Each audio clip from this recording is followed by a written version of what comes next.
फिर से बात करेंगे त्रिभुज किसे कहते हैं और त्रिभुज की आकृति कैसी होती है। तो देखो मैंने क्या किया, हमने अपनी कॉपी पर कोई 3 बिंदु ले लिए और इन 3 बिंदुओं को हम नाम देंगे ए बी सी, यानी हमने ए बी सी डी नाम के 3 बिंदु लिए। अब हम इनको रेखाखंडों के द्वारा ए से बी को मिलाएंगे, बी को सी से मिलाएंगे और ए को सी से मिलाएंगे। तो इस तरह से 3 रेखाखंड, एक ये रेखाखंड, एक ये रेखाखंड, एक ये रेखाखंड, तीनों रेखाखंडों से मिलकर के बनी बंद आकृति को हम क्या कहेंगे, त्रिभुज। अब हमारी समझ में आ गया कि त्रिभुज क्या होता है। त्रिभुज होता है कि एक तो 3 रेखाखंडों और उनसे बनी आकृति कैसी होनी चाहिए, बंद। तो हम उसको क्या बोलेंगे, त्रिभुज। जैसे अब हम ऐसा नहीं है कि इस तरह का ही त्रिभुज बनता हो, त्रिभुज कैसा भी हो सकता है ये, लेकिन शर्त क्या है उसकी कि इसकी 3 भुजा होनी चाहिए और बंद होना चाहिए। 3 भुजा होनी चाहिए और बंद होना चाहिए। देखो इस तरह से भी बना सकते हैं, ये भी हमारा क्या है, त्रिभुज। तो इस तरह का भी बना सकते हैं, ये हमारा क्या है, त्रिभुज, है ना।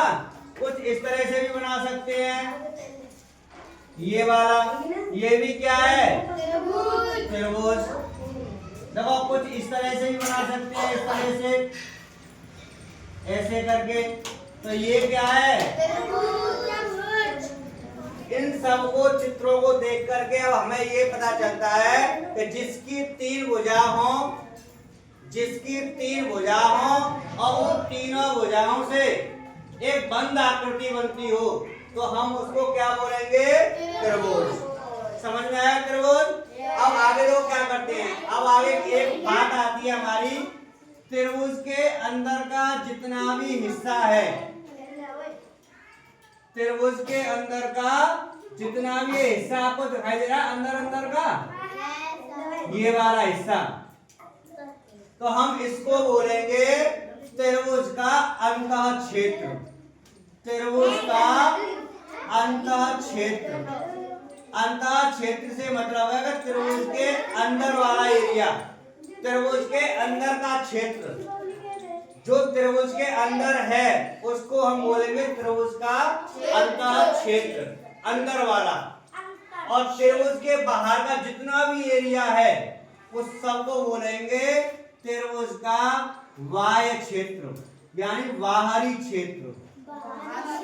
त्रिभुज का, तो त्रिभुज के जो अंदर है उसको बोलेंगे अंतः क्षेत्र, त्रिभुज के जो बाहर है उसको बोलेंगे बाह्य क्षेत्र। ठीक है।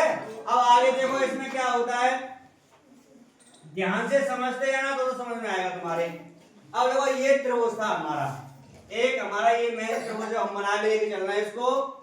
त्रिभुज के अंदर वाला क्षेत्र अंतः क्षेत्र, त्रिभुज के जितना भी बाहर है उसको बोलेंगे बाह्य क्षेत्र। अब देखो मैंने इसमें 1-2 पॉइंट ले रहा हूँ, ये वाला मैंने ले लिया, 1 पॉइंट यहाँ और 1 पॉइंट ले लिया मैंने यहाँ, मैं इसको नाम दूंगा D, इसको मैं दूंगा नाम E। अब बताओ ये हमारे जो पॉइंट है बिंदु D और E त्रिभुज के अंदर हैं?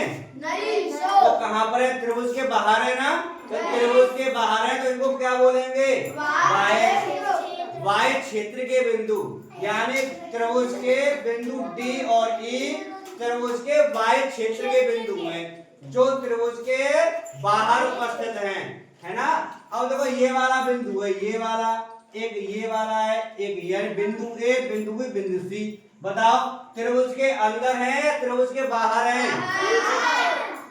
ये न तो त्रिभुज के अंदर है न त्रिभुज के बाहर, कहाँ पर है, बीच में। समझ में आया। और ये यहाँ एक बिंदु यहाँ होता, सपोज करो F, ये वाला। अब बताओ ये त्रिभुज के अंदर है या बाहर है? अंदर। तो इसको बोलेंगे हम त्रिभुज का अंतः क्षेत्र बिंदु, अंतः बिंदु बोलेंगे इसको। क्या बोलेंगे? अंतः बिंदु। और देखो ये वाला कौन बनाया, मैं जो ऐसे एक को बनाता हूं मैं, ये वाला। अब तो ये वाला मैंने कोण बनाया। भाई कोण क्या होता है? दो किरणों के मध्य झुकाव को ही तो कोण कहते हैं, बताया था। तो ये कोण बनाया। अब इस कोण को तो नाम दे देते हैं ए बी सी। अब बताओ इस कोण का नाम होगा A B C. A B C. बताओ ये कोण जो है अंतः क्षेत्र में होगा या बाह्य क्षेत्र में होगा? ये जो हमारा त्रिभुज कोण होगा वो त्रिभुज के अंदर होगा। अंदर होगा तो क्या कहलाएगा? अंतः कोण। त्रिभुज का अंतः कोण यानी त्रिभुज के अंदर बना हुआ अंतः कोण कहलाएगा। अगर यही वाला अगर ऐसे होता, एक को बनाते जो चित्र को बना ले ऐसे करके, ये होता ऐसे करके, जो नाम दे दो ए बी सी डी। अब हम कोण की बात करेंगे ए सी डी। कोण ए सी डी। कोण ए सी डी।